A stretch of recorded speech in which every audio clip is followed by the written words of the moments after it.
Good evening students. आज हम जितना हमने ग्रामर के अंदर पढ़ा हुआ है एक बार पूरा रिवीजन कर लेते हैं। सभी बच्चे बहुत अटेंटिव सुनेंगे ताकि पूरा आपका रिवीजन होते समय ही याद हो जाए अच्छे से, है ना। लर्न कर पाओ, चीज़ों को अपने दिमाग में चलाते रहना। मेरी बातें सुनने के साथ में अपने दिमाग में भी चलाते रहना कि सर जो कह रहे हैं मेरे को पहले से याद था। इस तरह से करके हमने अब तक ग्रामर के अंदर जो ऑनलाइन क्लासें हमारी हुई हैं उनके अंदर पढ़ा है। सबसे पहले हमने पढ़ा था कि भाषा किसे कहते हैं। तो भाषा के अंदर हमने उसकी जो डेफिनेशन थी वो देखी थी। तो उसकी डेफिनेशन होगी विचारों का, मन में आने वाले विचारों के आदान प्रदान करने का माध्यम भाषा कहलाती है। यानी हमारे मन में जो बातें हैं अगर हम किसी को कहना चाहते हैं तो उसके लिए जो मीडियम यूज करेंगे हम उसको भाषा कहते हैं। भाषा के 3 प्रकार होते हैं। एक होती है मौखिक भाषा, एक होती है लिखित भाषा और एक होती है सांकेतिक भाषा। मौखिक भाषा में क्या होता है, जब हम बोल करके अपने विचारों को व्यक्त करते हैं और दूसरा सुन करके उन विचारों को जान लेता है। तो ये तरीका जो होता है आपस में कम्युनिकेट करने का, विचारों के आदान प्रदान करने का, ये कहलाता है मौखिक भाषा। जब आप बोलते हैं दूसरा सुन करके समझता है तो इसको मौखिक भाषा कहते हैं। दूसरा था लिखित भाषा। जब हम लिख करके अपनी बातों को किसी दूसरे तक पहुंचाएं और दूसरा पढ़ करके उसको समझे, तो ये जो माध्यम है अपने विचारों को पहुंचाने का, ये वाला माध्यम कहलाता है लिखित भाषा। और जब हम संकेतों के माध्यम से किसी को अपनी बात समझाते हैं, अभिव्यक्त करते हैं, तो वो कहलाता है सांकेतिक भाषा। साइन का मतलब आप समझते हो, इशारों से हम किसी को समझा रहे हैं। आप बोल भी नहीं पा रहे, लिख भी नहीं पा रहे, लेकिन इशारों से आप किसी को भी कोई भी बात समझा पा रहे हैं, तो वो कहलाती है सांकेतिक भाषा। तीनों इसके प्रकार हो गए, उनकी परिभाषाएं हो गई।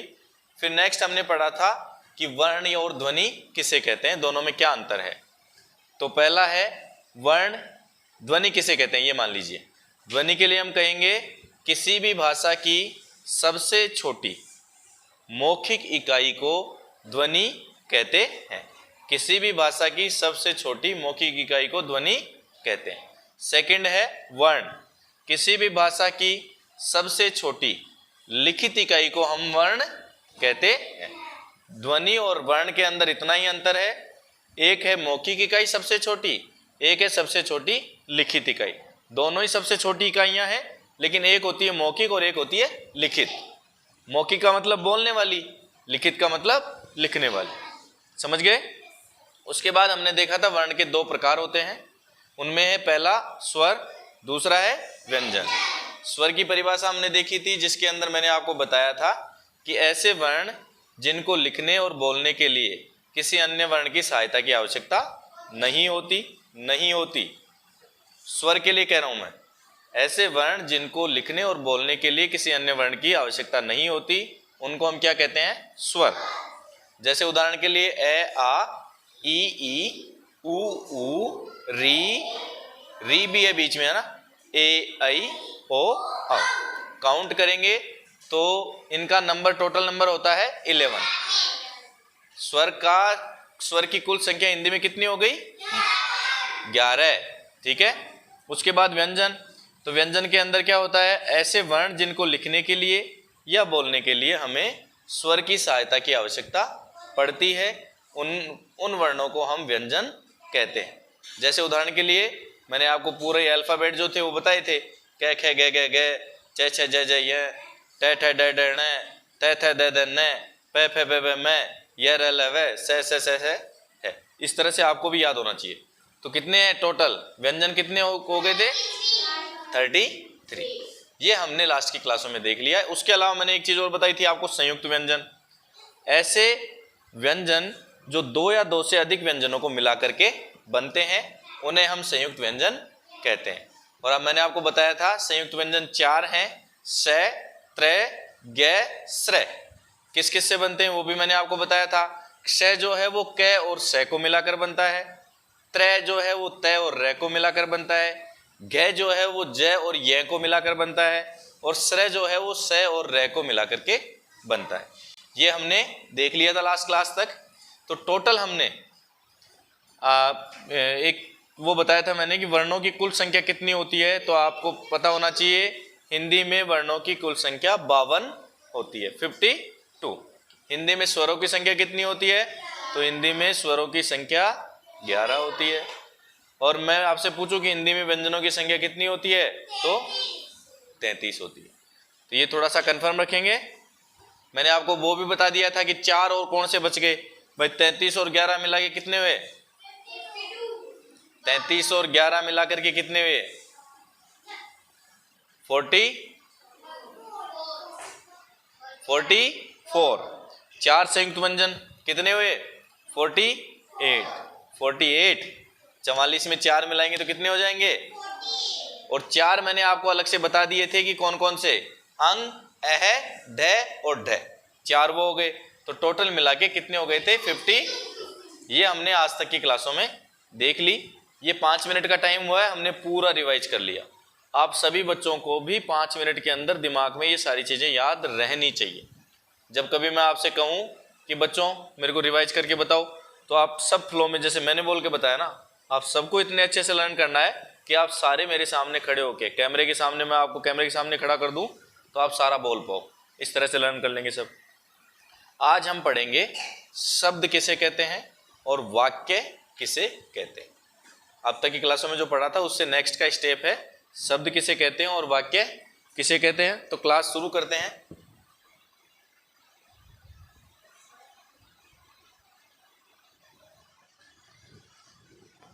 सबसे पहले एक बार समझेंगे, लिखेगा कोई भी नहीं,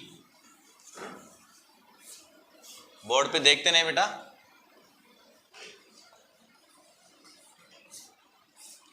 हिंदी व्याकरण की हम जो सीरीज चला रहे हैं उसके अंदर आज हम क्लास लेंगे शब्द किसे कहते हैं। पहले तो शब्द किसे कहते हैं और उसके बाद सेकंड पे हम वाक्य पे पहुंचेंगे कि वाक्य किसे कहते हैं। तो शब्द के अंदर क्या है, हम देख रहे थे वर्णों तक हम पहुंच गए थे, स्वर और व्यंजन। ये क्या है, एक तरह से व्यंजन। ये क्या है, ये क्या है, व्यंजन। यह भी क्या है, यह क्या है। अब इन तीनों को मैं मिला दूंगा तो क्या बन जाएगा, कलम। यह क्या बन गया, शब्द। शब्द, यह क्या बन गया, शब्द। तो यानी कि मैंने 2-3 वर्णों को, व्यंजन को वर्ण भी कह सकते हो ना। अरे मैं इसको अगर कहूं कि यह एक वर्ण है तो सही कह रहा हूं या गलत कह रहा हूं, इसको वर्ण भी कह सकते हैं और व्यंजन भी कह सकते हैं, दोनों ही नाम है इसके, ठीक है ना। जैसे मैं आपके लिए कह दूं कि ये बच्चे हमारे, आप सभी बच्चे कक्षा 2 के विद्यार्थी हैं, और या मैं कह दूं कि ये सारे बच्चे महात्मा गांधी नवीन विद्याधर नगर स्कूल के विद्यार्थी हैं, तो दोनों सही है या नहीं है भाई। आप स्कूल भी इसी में पढ़ते हो और आप क्लास 2nd में पढ़ते हो, बात दोनों सही है। तो ऐसे ही इसको वर्ण भी कह देंगे और इसको व्यंजन भी कहेंगे, दोनों सही है। क्योंकि वर्ण के बाद ही तो व्यंजन एक प्रकार हुआ ना भाई। बड़ा तो क्या है, वर्ण, और उससे छोटे 2। जैसे ये मान लो, एक पिताजी कौन है, वर्ण, बेटे कौन कौन है, स्वर और व्यंजन। तो आप इसको वर्ण भी कह सकते हैं और व्यंजन भी कह सकते हैं, दोनों ही सही होंगे, ठीक है। तो मैंने 3 वर्ण मिला दिए और उनसे क्या बना दिया, शब्द बना दिया। 3 वर्णों को मिलाकर के मैंने क्या बना दिया। तो हमें इतना तो समझ में आया कि शब्द बनाने के लिए हमें क्या करना पड़ेगा, वर्णों को मिलाना पड़ेगा। व्यंजन नहीं, वर्ण बोलेंगे, वर्णों को मिलाना पड़ेगा। अगर हमें शब्द बनाना है तो हमें वर्णों को मिलाना पड़ेगा। अब उसमें हम स्वर को भी मिला सकते हैं, व्यंजन को भी मिला सकते हैं, दोनों तरह से कर सकते हैं। जैसे मान लीजिए मैंने आपके सामने स्वर का उदाहरण दिया, ए, ना, रे। अब इसको मिलाकर के क्या बन गया ये। अब देखिए मैंने इसमें स्वर भी मिला दिया, मैंने इसमें व्यंजन भी मिला दिया। इसके अंदर क्या क्या है देखिए, बताओ। स्वर और व्यंजन दोनों है, न और आ, है ना। तो मैंने सबको मिलाकर के क्या बनाया, अनार, एक शब्द बना दिया। तो हमें इतना तो समझ में आया कि अगर हमें शब्द बनाना है तो वर्णों को मिलाना पड़ेगा। अब इसकी परिभाषा मैं आपको बताता हूं, सुनना बहुत ध्यान से। दो या दो से अधिक वर्णों के सार्थक मेल को शब्द कहते हैं। अब आपके सामने नया शब्द एक क्या आ गया, सार्थक। कि सर ये सार्थक क्या होता है? सार्थक का मतलब होता है कि हम जो भी मेल कर रहे हैं ना, वर्णों को जो मिलाकर के बन रहा है, तो उसका कुछ मतलब होना चाहिए। जैसे मैं आपसे कह दूं कि बेटा घर में जाना आज और पेंटिंग बनाना। अब आपने मोम के वैक्स वाले कलर ले लिए, या वाटर कलर ले लिए, या पेंसिल वाले कलर ले लिए, और आप उसको ऐसे ही एक पेज पर डाले जा रहे हो, ठीक है ना? तो क्या आपकी पेंटिंग बन जाएगी? नहीं बनेगी ना। अब आधे घंटे तक भी डालते रहोगे तो पेज खराब कर दोगे, लेकिन उससे पेंटिंग कोई नहीं बनेगी। तो उसका अर्थ तो कुछ निकला ही नहीं। आपने जो काम किया उसका कोई मीनिंग तो निकला ही नहीं, अर्थ तो निकला ही नहीं। तो इसी तरह से मैंने आपको शब्द दिए।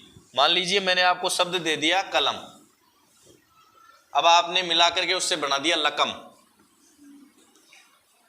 केवल उल्टा सीधा किया ना मैंने। भाई देखो, कै भी है, मैं भी है, और ले भी है, तीनों चीज हैं, लेकिन मैंने सही रखा तो कलम बन गया, उल्टा सीधा कर दिया तो लकम बन गया।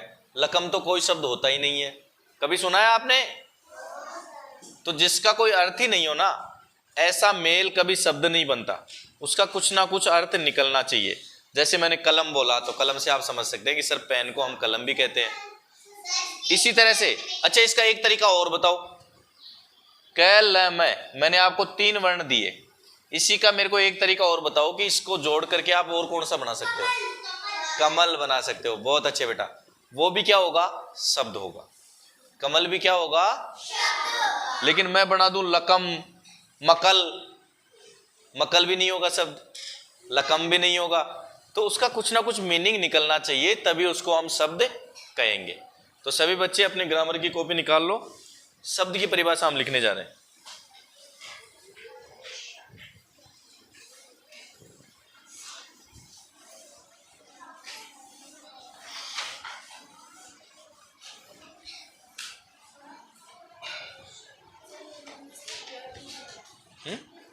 मुंह धो के दो।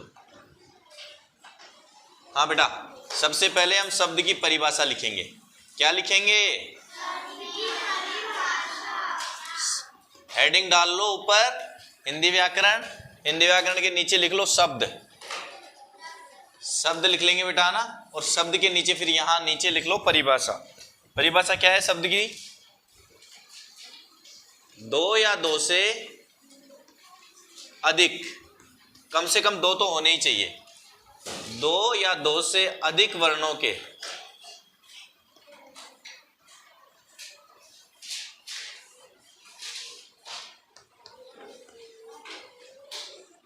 सार्थक मेल को शब्द कहते हैं।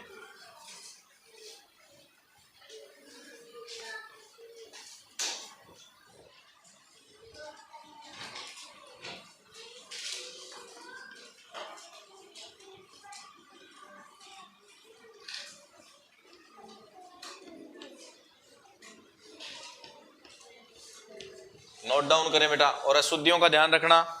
लिखते समय एग्जैक्ट जैसा मैं लिख रहा हूं वैसा का वैसा लिखेंगे।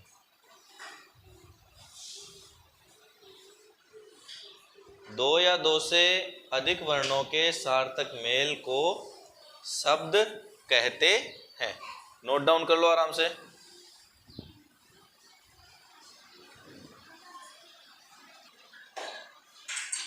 ऑनलाइन। अब इसका उदाहरण देखते हैं हम। शब्द का उदाहरण देखते हैं, नीचे लिख लीजिए।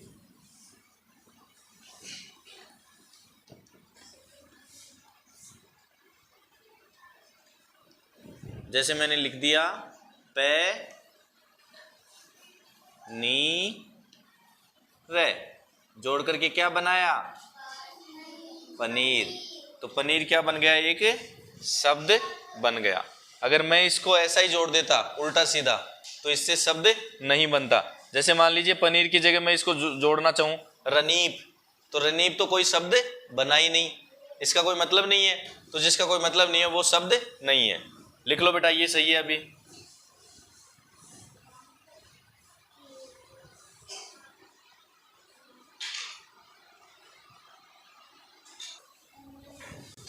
अब हम पढ़ते हैं वाक्य के बारे में।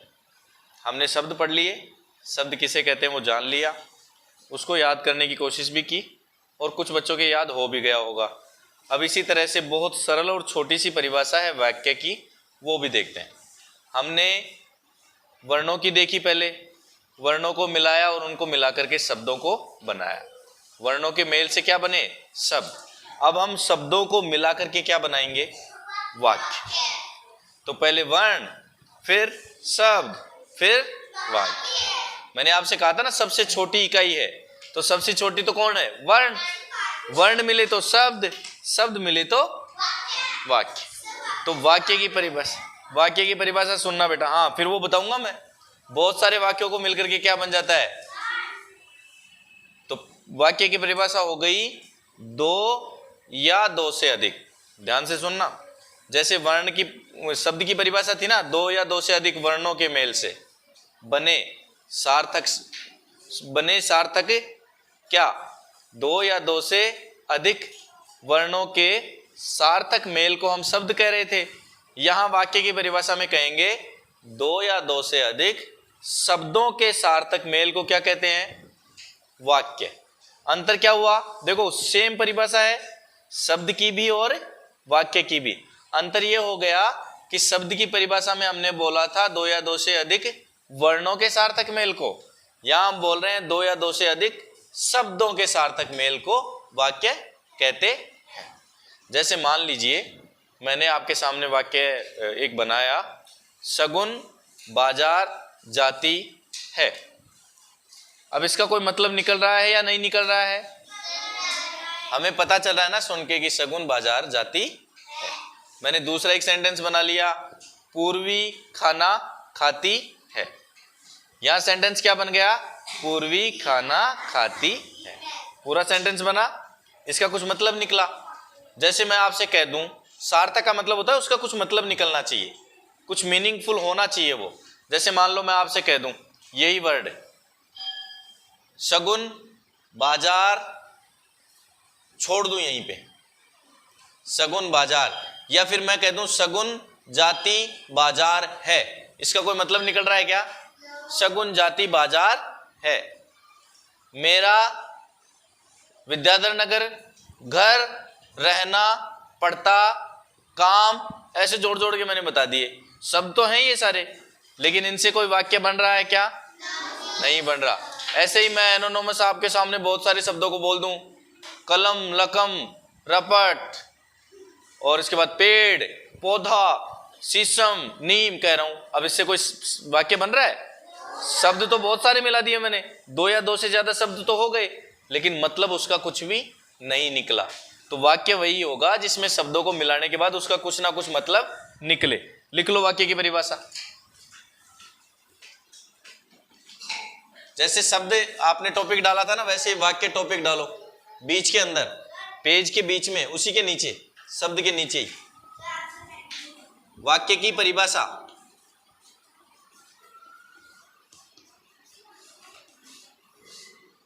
दो या दो से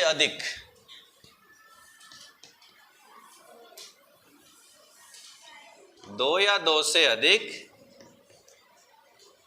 शब्दों के सार्थक मेल को क्या कहते हैं? वाक्य कहते हैं।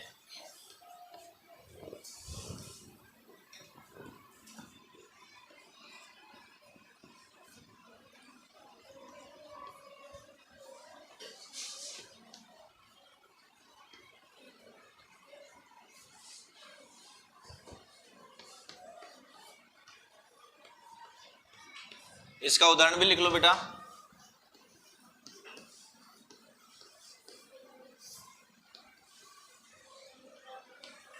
आयशा खाना खाती है।